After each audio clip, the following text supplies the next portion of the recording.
All right. Hello, everyone.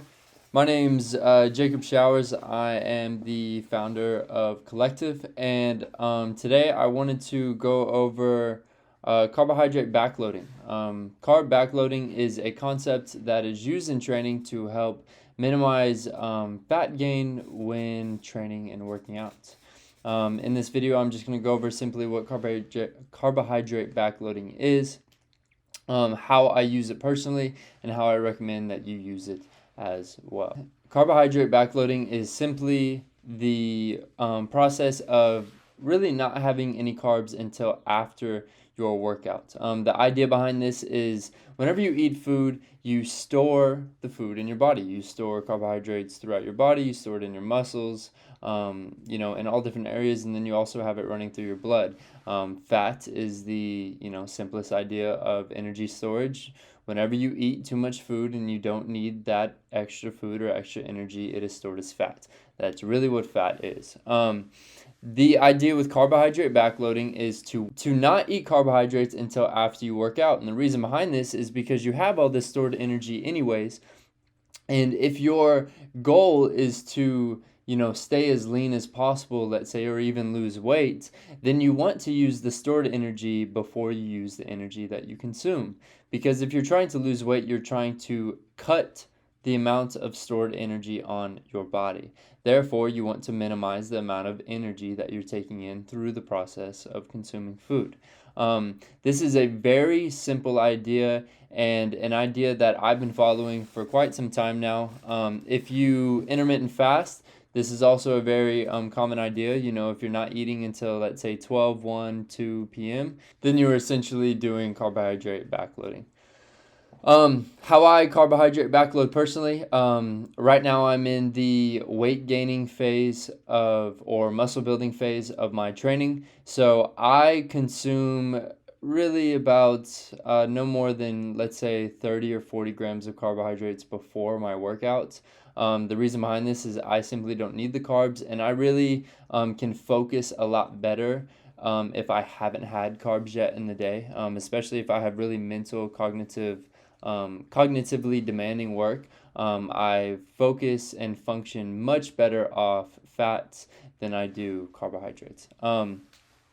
Afterwards, though, whenever I get my workout in, I have a lot of carbohydrates. Right away, I usually have a smoothie or an acai bowl that will have upwards of 80 to 100 grams of carbs. And then about an hour after that, I will have again around 80 to 100 grams of carbs. I'm 6'4" and I train a lot, so I have to burn a lot of calories, and in order to maintain muscle, I have to eat a lot of carbohydrates.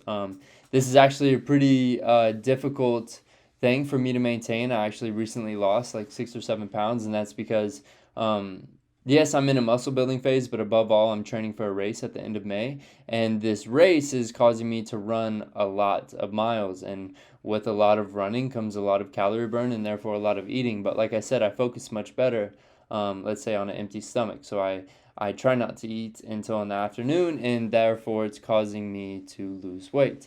If weight loss is what you're going for, then I would recommend this approach.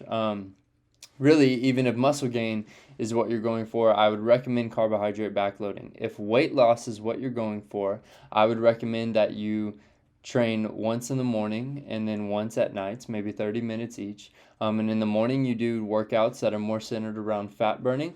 And in the afternoon, you do more workouts that are centered around muscle building.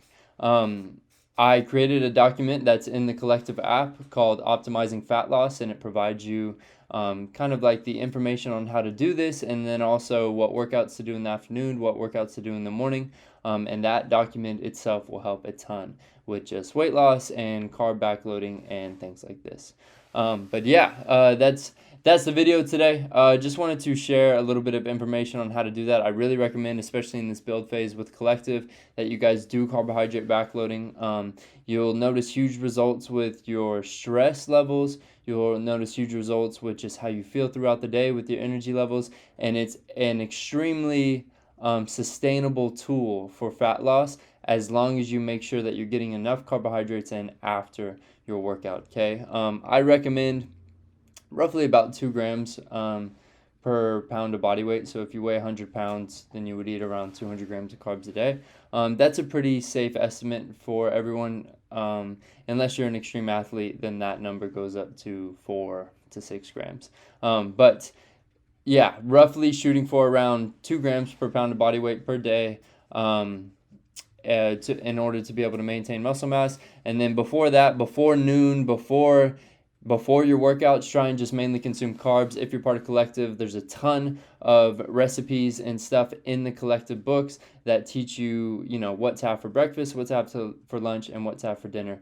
And this will be the best method for you to follow in order to stay lean, to put on muscle, and to feel amazing. So that's the video today. Have a beautiful day, guys. I'll talk to you later.